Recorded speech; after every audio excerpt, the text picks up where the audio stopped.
최근 저는 나경원 씨에 대해서 꾸준히 소식을 전하고 있습니다. 어떻게 보면 여전히 나경원 씨 얘기를 지겹다고 그만 듣고 싶다고 하시는 분들이 계신데요. 그럼에도 불구하고 나경원 씨를 왜 다뤄야 하는가? 이번에 이수진 당선자님과 통화를 했는데 최근 친일파 파묘라는 말씀을 하셨어요. 그래서 지금 현충원에 친일파의 그 묘지를 파내야 된다, 이걸 입법화하겠다, 이런 주장을 최근에 하셨는데 지극히 정상적이고 너무나 중요한 말씀을 하셨는데도 불구하고 이 친일 매국 세력들의 엄청난 테러가 이어졌다고 합니다. 그래서 지금 이게 어떤 상황인지, 그리고 이수진 당선자를 향해 나경원 지지자들이 여전히 맹공을 펼치고 있다고 하는데요. 이 상황을 아주 간략하게 요약해드리겠습니다. 중요한 것은, 제가 오늘 말씀드리고 싶은 것은 정의는 반드시 승리한다, 나경원 윤석열이 괜히 몰락하고 있다는 게 아니라 역사는 지금 분명히 변하고 있다, 그거를 다시 한번 강조드리고 싶습니다. 이수진 당선자와 김병기 당선자가 이렇게 현충원 역사바로 세우기, 이런 프로젝트를 다녀왔습니다. 여기서 이수진 당선자는 현충원 친일파 묘지를 파묘해야 한다, 요런 주장을 하셨고요. 이거를 그래서 법률안도 만들어야겠다는 생각을 하게 됐다고 입장을 밝혔습니다. 그래서 김병기 더불어민주당 의원도 지금까지 묻힌 자들도 문제지만 사실 앞으로 문제가 될 수 있는 소지가 있다라며 차기 파묘 문제를 법으로 매듭짓지 않으면 앞으로 갈등이 더 심화될 것이라고 주장하기도 했는데요. 최근 제가 설문조사를 실시하기도 했습니다.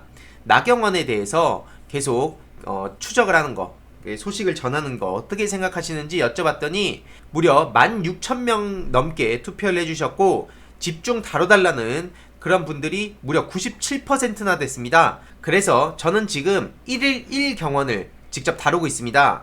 보시는 바와 같이 이렇게 1일 1경원, 친일 나경원의 실체해서 낙선 후 잊혀질까 두려울 나경원 씨를 위한 박제 영상 1일 1경원 영상을 실천하겠습니다 라고도 밝혔는데요.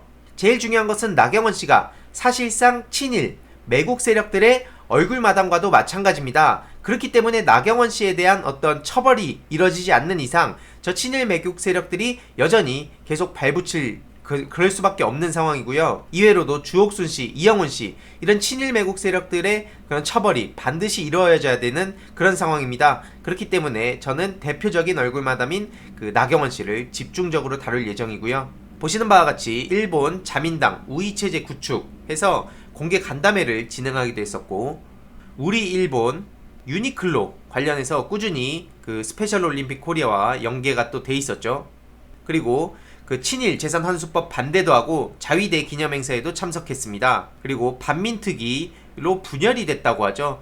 친일 매국 세력을 바로잡자는 그런 반민특위를 오히려 저렇게 그걸로 분열됐다라는 막말을 일삼기도 했고요. 또 바른말에 따르면 일본 현만 네티즌들은 나경원 씨를 지지하기도 했습니다. 이게 나경원 씨가 얼마나 지금 일본 그 친일 매국 세력들한테 지지를 받고 있는지 쉽게 알 수 있는 대목이죠. 이렇게 자위대 행사에 참여했던 이력도 있습니다. 오죽하면 친일이란 말을 들었을 때 가장 먼저 떠오르는 게 나경원이라고 하겠습니까? 지금 살아있는 사람 중에선 압도적으로 투표를 받은 상황입니다. 이와 관련해서 저런 사람들 그만 보고 싶은데 도대체 제대로 처리되는 건 맞나요? 문재인 정부 들어서서 뭐가 바뀌었습니까? 라고 말씀하시는 분들이 계신데요. 그래서 최근 제가 재판, 대법원까지 가서 승소한 그 가짜 대학 사건을 좀 말씀드리려고 합니다. 아마 보신 분들도 계시겠지만 모르실 분들을 위해서 짤막하게만 설명을 드리자면요. 어제죠. 미 연방 인가 명문대, 알고 보니 유령학교, 이런 그 템플턴 대학교 관련된 그 재판이 드디어 몇 년 만에 대법원에서 징역 5년 확정이 됐습니다. 그래서 이 가짜 대학교 관련해서 이제 제가 이렇게 직접 고소고발을 해가지고 좀 오랜 기간 싸움을 해왔습니다. 참고로 이렇게 보면 여기 더불어민주당 관련해서 얘기가 나오는데 정확하게는 안철수계라는 걸 다시 한번 말씀드리고요. 국민의당에서 이렇게 출마를 준비했던 이력도 있었습니다. 아무튼 이렇게 제가 직접 발로 뛰어가지고 거대한 학교라는 산을 상대로 정말 일개 청년이 이렇게 대법원까지 가서 결국에는 재판을 승리할 수 있었는데요. 이 과정에는 정말 좋은 분들의, 정말 적지만 좋은 분들의 그런 도움이 있었기에 가능했던 일이었고요. 중요한 것은 이겁니다. 처음에 제가 재판을 진행할 때 모두가, 제가 고소고발을 진행할 때 모든 사람들이, 모든 학생들이 저를 외면하고 심지어 일부는 저를 조롱하기도 하고 그 사기꾼 당사자는 저를 폄훼했습니다. 제가 뭐 돈을 노리고 그런다 이런 식으로 헛소리를 했었는데요. 결국에 시간이 지나면서 재판 과정에서 점점 이제 뉴스 궁금한 이야기 Y에도 보도가 되고 뉴스에도 조금씩 보도가 되니까 피해 학생들의 생각이 바뀌었다는 겁니다. 어느 순간 저를 영웅 취급을 하고 그러면서 이 재판을 어떻게 하면 같이 해서 보상을 받을 수 있냐 이런 얘기를 했는데요. 결국에는 저는 이 말씀을 드리고 싶습니다. 정의는 승리한다. 저도 그 재판 과정에서 정말 힘든 순간들도 많았고 정말 답답한 상황도 많았는데 포기할까도 순간 생각했었지만 이 대상이 결국엔 피해 대상들이 그 청년들이라는 점 그리고 프로게이머 출신이라서 저를 되게 무시한다고 생각이 또 들기도 했었고요. 결국엔 이런 사기꾼들을 가만히 냅두면 어디선가 이걸 보고 배우는 사람도 있을 뿐더러 그리고 이 사기꾼들이 저렇게 판치고 다니는 걸 도저히 두 눈 뜨고 볼 수가 없어서 직접 고소고발에 뛰어들게 됐습니다. 그 과정에서 엄청난 협박도 있었지만 과거에 이 역사를 공부하고 정치를 공부하면서 우리 사회의 그 민주화를 위해서 정말 한 목숨 다 바쳐서 그 희생을 하신 분들을 떠올리면서 이건 별거 아니다 이런 생각이 또 들기도 했었고요.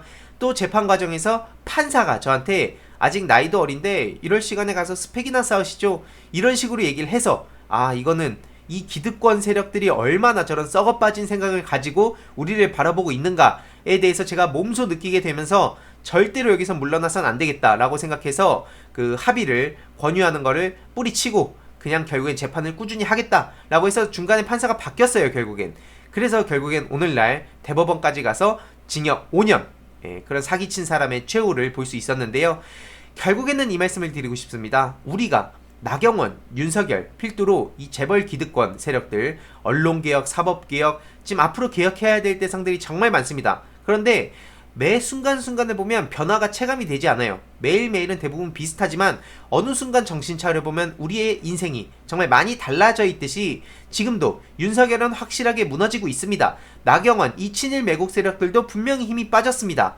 그런데 이런 상황에 저들이 원하는 건 지지자들의 힘이 빠져서 결국에는 문재인 정부와 민주당의 그런 동력을 상실하게 만드는 것이 그들의 목표입니다. 그렇기 때문에 우리는 21대 민주당과 문재인 정부의 그 하반기에 안정적인 국정 운영을 위해서 정말 큰 노력을 해야 된다라고 생각을 하고요.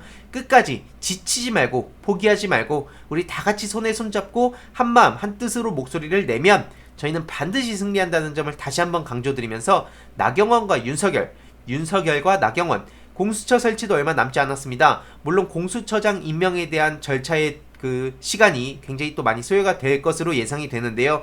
어찌됐든 중요한 것은 그들은 벼랑 끝에 몰려서 어떻게든 발버둥을 치고 있고 안간힘을 쓰고 있다는 점 다시 한번 말씀드리고 싶습니다. 그리고 제일 중요한 것은 뭐냐면 지금 이 검찰 개혁에 대해서 어느 정도 목소리가 나오고 국민들의 공감대가 형성이 됐는데 이제는 언론과 사법개혁도 정말 중요하다고 생각합니다. 제가 추후에 조금 더 자세히 전해드리겠지만 어제 중앙일보의 보도를 보면 가짜 미대학 엉터리 학위판 여권 인사라면서 더불어민주당 얘기를 합니다. 이렇게 보시는 바와 같이 더불어민주당 예비후보로 등록을 한 정치권 경력도 있다고 하는데요. 정확히 말하자면 새정치민주연합되고요. 이렇게 보시는 바와 같이 민주당 내에서 이렇게 뭐 싸움을 한 것처럼 그렇게 보도를 하고 있습니다. 중요한 것은 국민의당의 공천 신청 예정자로 김문갑 씨가 저렇게 떡하니 이름을 올리기도 했고요. 그리고 국민의당 발기인으로도 참여했다는 소식이 또 알려지기도 했었습니다. 이런 상황에 조금만 찾아봐도 나오는 것을 저도 그때 당시 이 사람이 국민의당으로 나온 바도 있구나 이런 거를 저도 찾았었는데 이게 17년도에 찾았던 거거든요. 그런데 지금 기자들이 그걸 모를까요? 아닙니다. 알고도 저렇게 하는 것이죠. 그러니까 언론이 저렇게 팩트를 외면하고 일부 내용들만 다루면서 결국에는 저렇게 원하는 대로 막말을 써지기고 있는데 이거에 대해서도 분명히 개혁이 필요하다고 저는 생각을 하고요. 또 나아가서 아까 판사 진짜 재판을 하라고 했더니 저한테 스펙이나 쌓으라면서 되게 귀찮다는 듯이 가서 이런 시간에 스펙이나 쌓으시고 저기 합의 보는 데가 있으니까 합의 원만하게 보세요 이러는 걸 보면서 제가 이 판사들 제가 평소에 존경하던 판사라는 그 인식이 깨지는 결정적 계기가 됐습니다. 결국에는 이 판사들이 어떻게 우리들을 바라보고 있는가에 대해서 쉽게 알 수가 있는 대목이죠. 그렇기 때문에 앞으로도 이수진 그리고 이탄희 당선자님께도 어제 연락을 드렸는데 두 분께서도 사법개혁에 정말 열심히 목소리를 내겠다고 약속을 해주셨습니다. 그래서 이 사법개혁의 진행 과정에 대해서도 앞으로 꾸준히 전해드릴 예정이고요.